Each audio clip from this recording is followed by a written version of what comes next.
Commander Hyanwu, Kim pressed his palm against the cold metal surface of the observation deck. Through the reinforced glass, space looked peaceful and empty, but the tactical screens told a different story. 847 alien ships hung at the edge of Earth's solar system like dark clouds before a storm. How long have they been broadcasting? Hyanwu asked, never taking his eyes off the display. Lieutenant Sujin Park checked her instruments again. Her hands shook slightly as she read the data. 3 hours and 12 minutes, sir. The same message repeating in what our computers say are friendly greetings. Hyanwu had been only 8 years old when the Devourers came. He remembered his mother waking him in the middle of the night, her face white with terror, as alien ships filled the sky above Seoul. Those ships had also come with messages of friendship. They had also spoken of peace and cooperation between species. 3 billion people had died believing those lies. Sir, Earth Command is requesting our assessment, reported Sergeant Jinwook Nam from his position at the communications station. Admiral Minho Lee wants to know if we think this is a real diplomatic mission. The question hung in the air like poison gas. Everyone on the station knew the answer. Everyone on Earth knew the answer. There was no such thing as peaceful first contact. History had taught them that lesson in Blood and Ash. Tell the Admiral that the frequency patterns match Devourer protocols exactly, Hyanwu said quietly. Same harmonic structures, same mathematical progressions, same symbols displayed on their ship hulls. Sujin's voice cracked as she spoke. Sir, my grandmother always said the Devourer started exactly like this. Beautiful ships, beautiful words, beautiful promises. Right before they began harvesting entire cities, the memories came flooding back to everyone present. Old videos played in schools showed the early days of first contact. Humans celebrating in the streets as magnificent alien vessels landed in major cities around the world. The Devourers had brought gifts, shared technology, and spoke of a bright future for both species. For 6 months, it seemed like humanity had found its place among the stars. Then the harvesting began. Hyanwu remembered the sirens wailing across the city as Devourer machines emerged from their peaceful ships. He remembered running through streets filled with screaming people as alien devices pulled humans into the sky. He remembered his father pushing him into a basement shelter just before a harvesting beam took him forever. Sir, the alien fleet is moving closer, Jinwook announced. They're broadcasting on all frequencies now. Our translation systems are picking up messages in over 200 human languages. The alien words filled the command center through the speakers. Promises of friendship, offers of advanced technology, invitations to join a peaceful galactic community. The exact same words the Devourers had used 4 decades ago.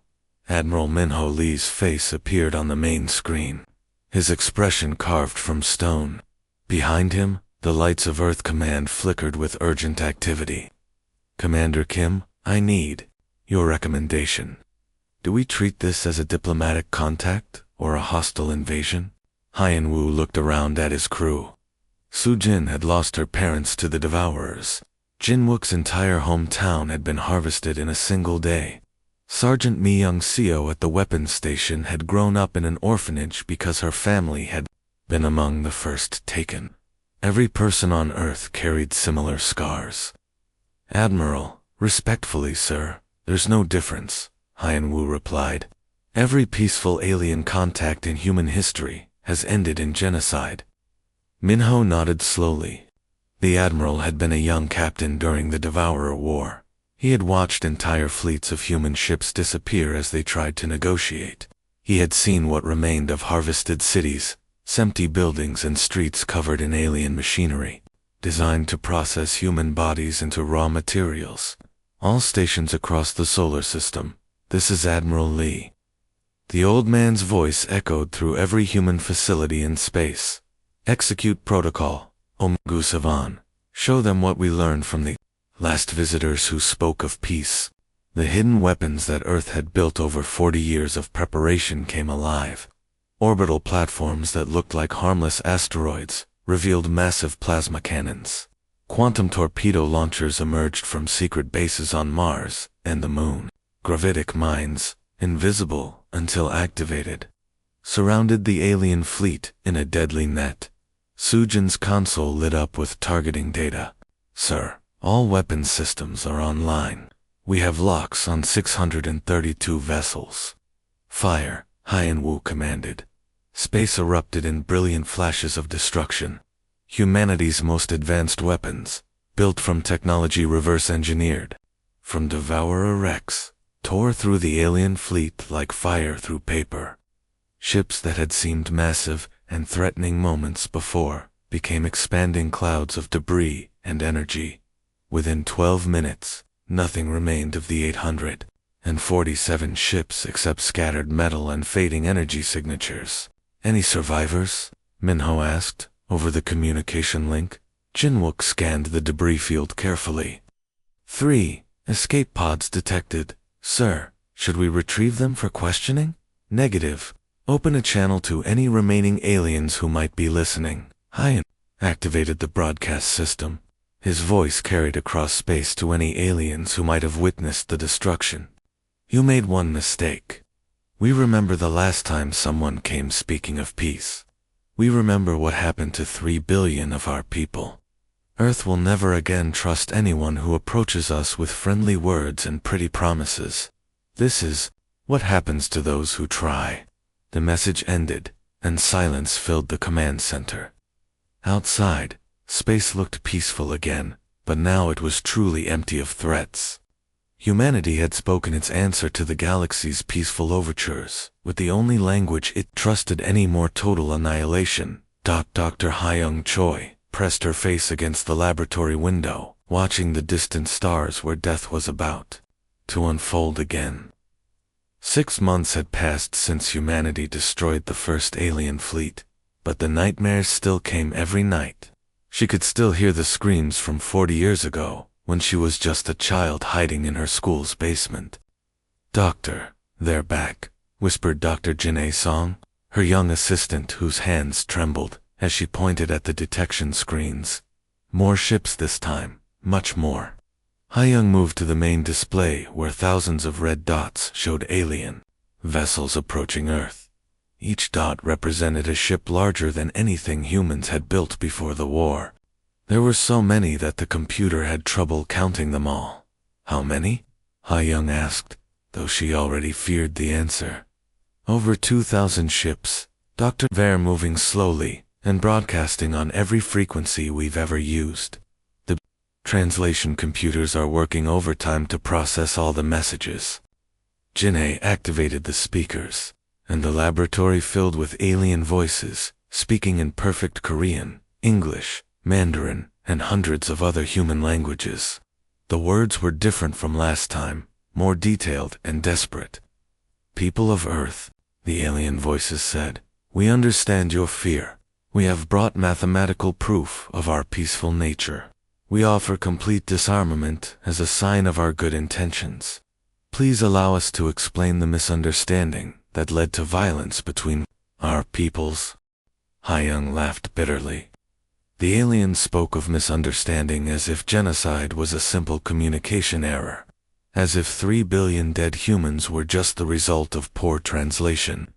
They're showing the same symbols as before, Janae observed, pointing to the holographic displays the alien ships projected into space.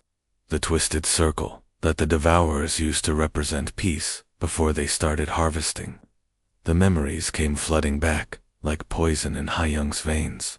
She had been 12 years old, excited about first contact with aliens.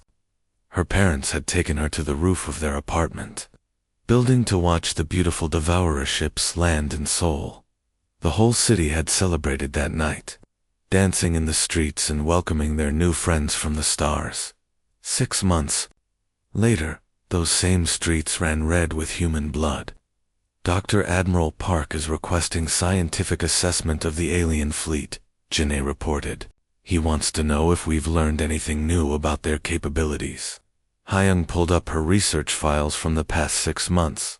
After the first attack, every human scientist had worked day and night to understand alien technology. They had studied the wreckage, analyzed the energy patterns, and developed new weapons based on what they learned. Tell the Admiral that their ships use the same power signatures as Devourer vessels, she said. Same hull materials, same shield frequencies, same propulsion systems. These are either Devourers using different ship designs, or they're working with through the laboratory's communication system. They could hear the activity throughout Earth's military command. Admiral Jae-Sung Park had taken command after Admiral Lee's retirement, and everyone knew his story. Park had watched Devourer machines harvest his wife and 2 young children while he was trapped in a damaged fighter ship, unable to help them. All defense platforms report ready status, came the announcement over the facility's speakers. Earth, Defense Fleet is moving to intercept positions. Hyung watched through her instruments as humanity's secret weapons emerged from hiding. For 40 years, Earth had prepared for the Devourers to return. Hidden shipyards in the asteroid belt had built a fleet of warships using technology stolen from Devourer wrecks.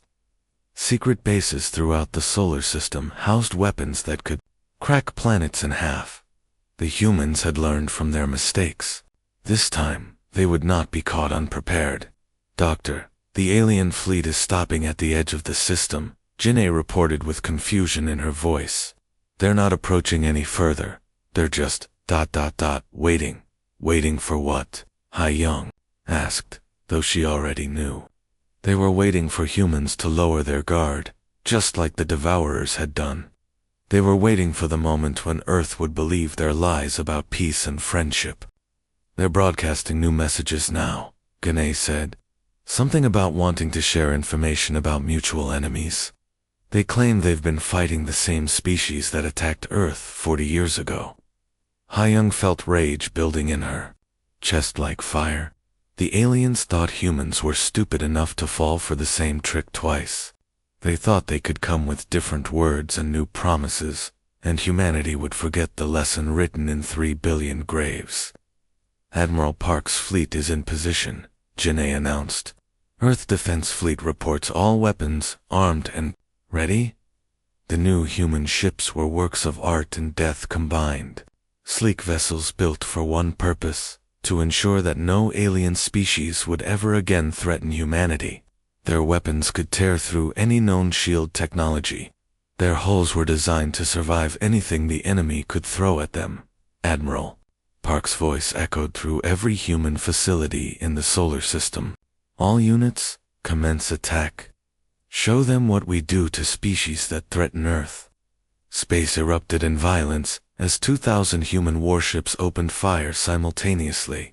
The alien fleet, caught completely by surprise, tried to raise shields and return fire, but it was already too late. Humanity's weapons, forged from 40 years of hatred and preparation, cut through their defenses like hot knives through ice. Within 30 minutes, nothing remained of the second alien peace mission, except expanding clouds of superheated gas and metal fragments. This time, there were no escape pods, no survivors, no witnesses to carry word back to wherever they had come from. Hyung smiled as she watched the destruction through her instruments. Somewhere in the debris field were the ashes of beings who had thought they could deceive humanity with pretty words about peace. They had learned too late that Earth remembered its lessons well. The galaxy had sent 2 fleets, speaking of friendship and cooperation. Earth had replied both times with total annihilation. Perhaps now the message would be clear to any other species. Considering contact with humanity, peace was a luxury. Earth could no longer afford. Captain Bo-young Nam stared at the alien creature strapped to the medical table in Earth's most secure interrogation facility. The being looked nothing like the Devourers from the old war records. Its skin was pale blue, almost translucent, and its large eyes held what appeared to be genuine fear and sadness. State your name and purpose. Bo-young commanded through the translation device that converted her Korean into the alien's language. I am Cathalar of the 3rd Scientific Fleet, the creature replied. its voice coming through the speakers as a soft, musical tone. I was sent by the Galactic Consortium to establish peaceful contact with your species. Bo-young felt her jaw clench at the word peaceful. She had heard that word before, 40 years ago when she was a child watching her neighborhood disappear into devourer harvesting machines. Her parents had believed in peace then, right up until the moment alien devices turned them into raw genetic material. You expect us to believe that? She asked, circling the examination table like a predator. Your ships used identical signals to the species that murdered 3 billion of our people. The alien's eyes widened with what looked like genuine confusion. 3 billion. We have no record of any consortium contact with your world. Our first survey detected your species only 2 years ago. Dr. Young-Soo Lim entered the room carrying a tablet filled with test results. He had been the lead scientist, studying alien biology since the first devourer attack, and his expertise had helped humanity develop the weapons that now defended Earth. Captain, I need to show you something important, Young-Soo said quietly, pulling Bo-young aside. The genetic scans are complete, and they don't match anything in our databases. What do you mean they don't match? Bo-young asked, though she could already feel something cold forming in her stomach. This creature has never been exposed to devourer genetic modification techniques, Young-Soo explained, his voice barely above a whisper. Every species the devourers contacted shows specific cellular changes.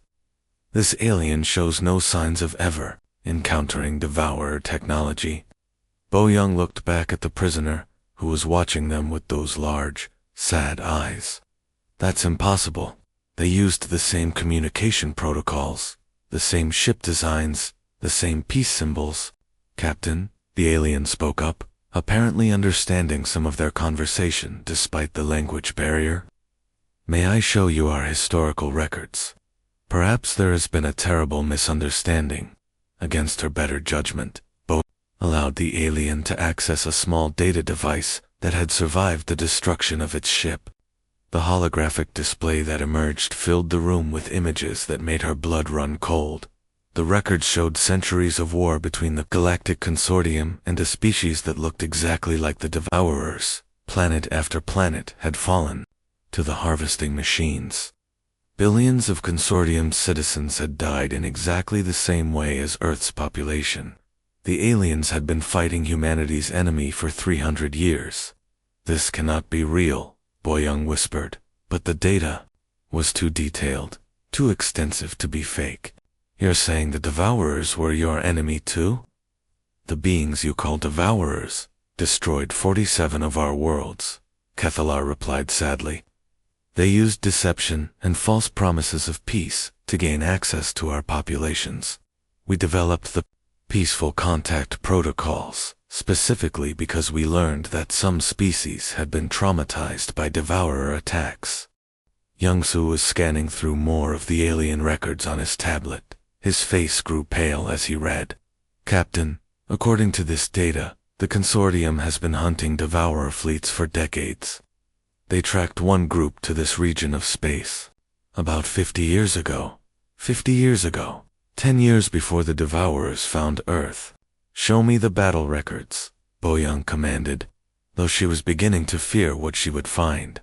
The holographic display changed to show space battles between Consortium ships and familiar Devourer vessels. The fighting was brutal, with entire star systems becoming battlefields. Then, 43 years ago, the records showed a Devourer fleet escaping a major battle and fleeing toward an unexplored region of space, toward Earth's solar system. We lost track of them in this area, Kethalar explained. When our long-range scouts finally detected your world, we found signs of a Devourer attack. We came to offer assistance and alliance against our mutual enemy. Bo-young felt the room spinning around her. Everything humanity had believed for 40 years was wrong. The peaceful aliens they had destroyed weren't invaders or enemies. They were victims of the same species that had nearly destroyed Earth. How many consortium ships did we destroy in the first attack? She asked quietly. Young-Soo checked the records, 847 vessels. According to these files, each ship carried between 300 and 1,500 crew members. The mathematics was simple and horrible. Humanity had killed over 500,000 innocent beings in the first attack alone. The second attack had been even worse. Captain Cathaller said softly, "We understand your fear and anger. The dev taught us to be suspicious of all first contact situations, but we hoped that survivors of their attacks would understand the need to work together against them." Boyoung looked at the alien prisoner, this being whose people had suffered exactly as humanity had suffered. She thought about Admiral Park, whose family had died in devourer harvesting machines. She thought about all the human children who had grown up learning to hate and fear any alien contact. "We made a mistake," she whispered, the words feeling like poison in her mouth. "A terrible mistake, born of terrible pain," Cathalar agreed, "but perhaps not one that cannot be corrected. The Devourers still exist in other parts of the galaxy. They still threaten both our peoples." Youngsu was still reading through the alien records. "Captain, according to this data, there are other Devourer fleets operating in distant sectors, and there are dozens of other species that have survived Devourer attacks, just like Earth and the Consortium." Boyoung realized, with growing horror, that humanity had not just made a mistake. They had become exactly what they had sworn to fight against. They had become the monsters that arrived without warning, spoke of threat and danger, and destroyed entire populations. In their fear of becoming victims again, humans had become the very thing they hated most. General Moon Ho Kong walked across the bridge of his flagship, the ESS Vengeance, as it orbited what had once been the peaceful consortium world of Kepler 44 to be. Through the massive viewing windows, he could see the smoking ruins of alien cities that had surrendered without firing a single shot. His soldiers were already building human military bases where alien schools and hospitals had stood just days before. "General, the population count is complete," reported Colonel Yujin, on her voice steady, despite the magnitude of what they had accomplished. 14 billion Consortium civilians have been relocated to the refugee camps. No human casualties in the operation. Moonho nodded with satisfaction. This was the 17th star system humanity had conquered in 8 months of war. Each victory came easier than the last, as word spread through the galaxy about human military power. Most Consortium worlds now surrendered immediately when human ships appeared in their skies. "What's the status of their defensive fleets?" Moonho asked, studying the holographic display that showed human forces spread across dozens of star systems. "Intelligence reports that Consortium military forces have retreated to their core worlds," Yujin replied. "They're no longer attempting to defend their outer territories. Our analysts believe they're preparing for a final defensive stand around their capital system." Moonho smiled grimly. The aliens had learned too late that humanity fought wars differently than other species. Where the Consortium tried to minimize civilian casualties and preserve infrastructure, humans struck with overwhelming force designed to break enemy will to fight. It was a lesson learned from the Devourer War, when mercy and restraint had cost Earth 3 billion lives. "Sir, we've received another communication from the Consortium leadership," announced Lieutenant So-Young Park from her position at the communication station. "They're requesting immediate ceasefire talks. They're offering complete territorial concessions and war reparations." The young lieutenant had been born in the underground shelters during the Devourer occupation. Like most of her generation, she had grown up learning that aliens were threats to be eliminated, not negotiated with. The idea of alien surrender was almost as foreign to her as the idea of human defeat. "What specific terms are they offering?" Moonho asked, though he already knew the answer would be irrelevant. Yujin consulted her datapad.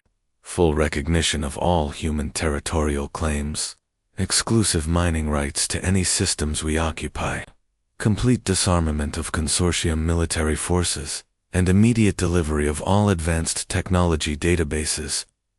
Moonho laughed coldly. The aliens still thought this was a normal war between civilized species, something that could be ended with treaties and negotiations. They didn't understand that humanity was fighting for something far more important than territory or resources. General, Eugene continued, intelligence estimates there are still approximately 200 billion consortium civilians in their core systems. If we continue the advance, the casualties will be enormous. For a moment, Moonho considered the number. 200 billion lives was almost 70 times the human population of Earth. In any previous war, in galactic history, such massive potential casualties would have forced immediate peace negotiations. But this wasn't a normal war. This was humanity's insurance policy against ever being victims again. Colonel Lon, what was the population of Sol before the Devourer attack? Moonho asked quietly. 25 million, sir, Eugene replied immediately. Every human military officer knew the casualty figures by heart and how many survived the harvesting. 300,000, General, mostly children who were hidden in the deepest shelters. Moonho nodded slowly. He had been one of those children, 12 years old, when the Devourers began turning his city into a processing center for human genetic material. He remembered the sounds of harvesting machines working day and night, converting his friends and neighbors into alien food. The consortium wants to negotiate because they believe we think like them, Moonho explained to his staff. They believe we'll show mercy to civilians, respect surrenders, follow the rules of civilized warfare. He turned to face the tactical display, showing human fleets positioned throughout consortium space. Each fleet represented more destructive power than any alien species had ever assembled. Human technology, evolved from 40 years of preparation for revenge, had proven superior to anything the galaxy could deploy against it. But we learned our lessons from the Devourers, Moonho continued. We learned that alien promises mean nothing. We learned that alien mercy is just another weapon used against naive species who believe in peace. Eugene shifted uncomfortably. She had read the reports from the interrogation of the surviving consortium prisoner. She knew that these particular aliens might actually be telling the truth about being humanity's allies against the Devourers. But she also knew that truth didn't matter anymore. Sir, what are your orders regarding the surrender request? She asked. Moonho studied the faces of his command staff. Every officer present had lost family to alien attacks. Every human ship in the fleet carried crew members who had grown up in the shadow of genocide.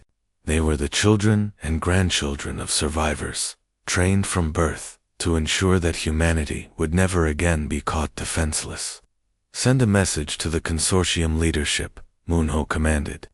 Tell them that humanity accepts only one form of surrender, complete extinction of all alien military capabilities and the permanent establishment of human dominance in this region of space.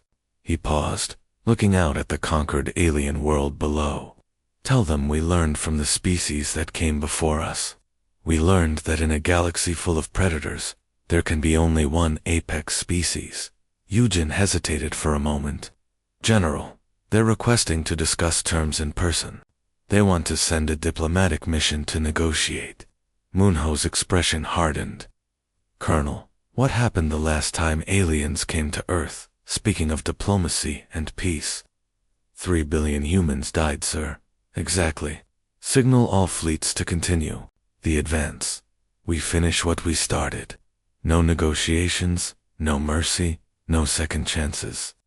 The order went out across human space, carried by quantum communicators to 17 different star systems, where human forces prepared for the final phase of the war.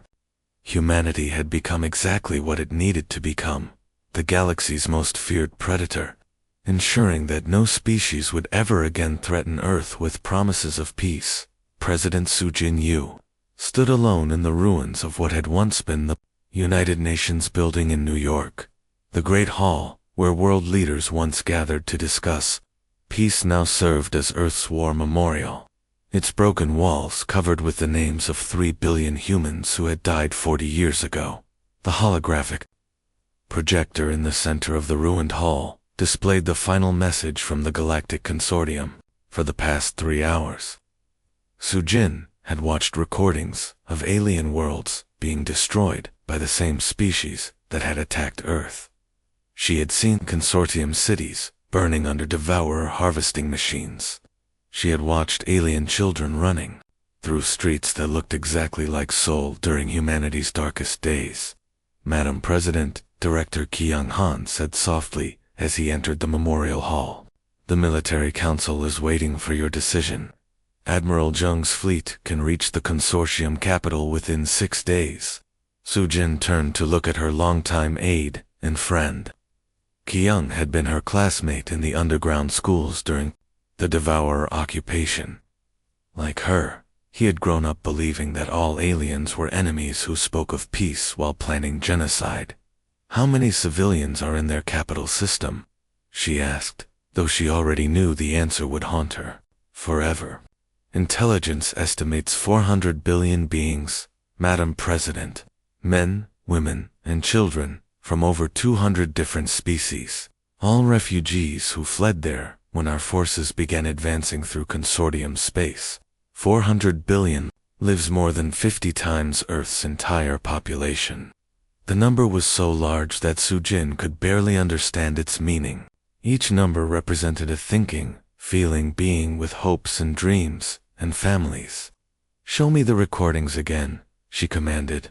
The holographic display changed to show ancient consortium worlds under attack by devourer fleets. The scenes were identical to Earth's experience 40 years ago. Peaceful cities suddenly filled with harvesting machines. Families torn apart as alien devices converted living beings into raw genetic material. Survivors hiding in underground shelters while their worlds died above them. "Kyung, look at this," Sujin said, pointing to one particular recording. "This alien city. The architecture, the way the people ran for shelter. It's exactly what happened in Seoul." Kyung studied the display carefully. The alien refugees fleeing through streets looked terrified and desperate, just like humans had looked during the Devourer attack. Their cries of fear and pain sounded the same in any language. "The consortium wasn't lying," Kyung said quietly. "They really were victims just like us." Sujin activated her communication device and connected to Admiral Min Yong-no, the commander of humanity's largest battle fleet. The Admiral's weathered face appeared on the screen, her expression showing the same hardness that all human military leaders had developed since the war began. "Admiral No, what is the current status of your forces?" Sujin asked. "All fleets are in position for the final attack, Madam President. We can begin orbital bombardment of the consortium capital within hours of your order. Their defensive systems won't survive more than a few minutes against our weapons." Sujin closed her eyes and thought about the path that had led humanity to this moment. 40 years of preparation for revenge. 40 years of building weapons and training soldiers for the day when the Devourers would return. 40 years of teaching human children that mercy was weakness and that aliens could never be trusted. "Admiral, I'm sending you new intelligence data. Review it immediately and report back to me." "Ma'am, respectfully, whatever intelligence you have won't change the tactical situation. We have overwhelming superiority and the element of surprise. This is our chance to end the alien threat forever." "Admiral, that's an order," Sujin said firmly. "Review the data and report back within 1 hour." The communication ended, leaving Sujin alone with Kyung in the memorial hall. Around them, the names of the dead seemed to watch from their places on the broken walls. 3 billion humans who had died because they trusted aliens who spoke of peace. "The military council won't understand," Kyung warned. "General Kang and his supporters believe we're fighting for human survival. They think showing mercy to aliens will lead to another Devourer attack." Sujin walked to the memorial wall and placed her hand on her parents' names. They had died in the first wave of Devourer harvesting believing until the end that the aliens had come in peace. Their final message to her had been recorded in a shelter before the harvesting machines found them. "Trust no one who comes from the stars," her mother's voice whispered from her memory. "They speak of friendship while planning murder, but now?" Sujin knew the truth. The consortium hadn't been planning murder. They had been planning alliance against a mutual enemy. They had come to Earth offering exactly what humanity needed most. Friends who understood the horror of surviving a devourer attack, and humanity had responded by becoming the very thing they hated most. Her communication device chimed with an incoming message from Admiral No. The Admiral's face appeared on screen, but her expression had changed. The hardness was still there, but now it was mixed with something that looked like confusion and pain. "Madam President, I've reviewed the intelligence data. Are you telling me that we've been fighting the wrong enemy for 8 months? I'm telling you that we became the enemy, Admiral. In our fear of being victims again, we turned into the monsters that visit peaceful worlds and destroy them without mercy." Sujin activated the fleet-wide communication system that connected her to every human military unit across dozen star systems, thousands of ships, millions of soldiers, all waiting for her order to complete the genocide they had been trained their entire lives to carry out. "All units, this is President Yu. I am ordering an immediate ceasefire in all combat operations. All fleets will hold current positions and await further orders." The silence that followed her announcement seemed to stretch across the entire galaxy. Somewhere in the darkness of space, 400 billion aliens waited to see if humanity would choose to become their destroyers or their saviors. For the first time in 40 years, Earth had to decide what kind of species it wanted to be.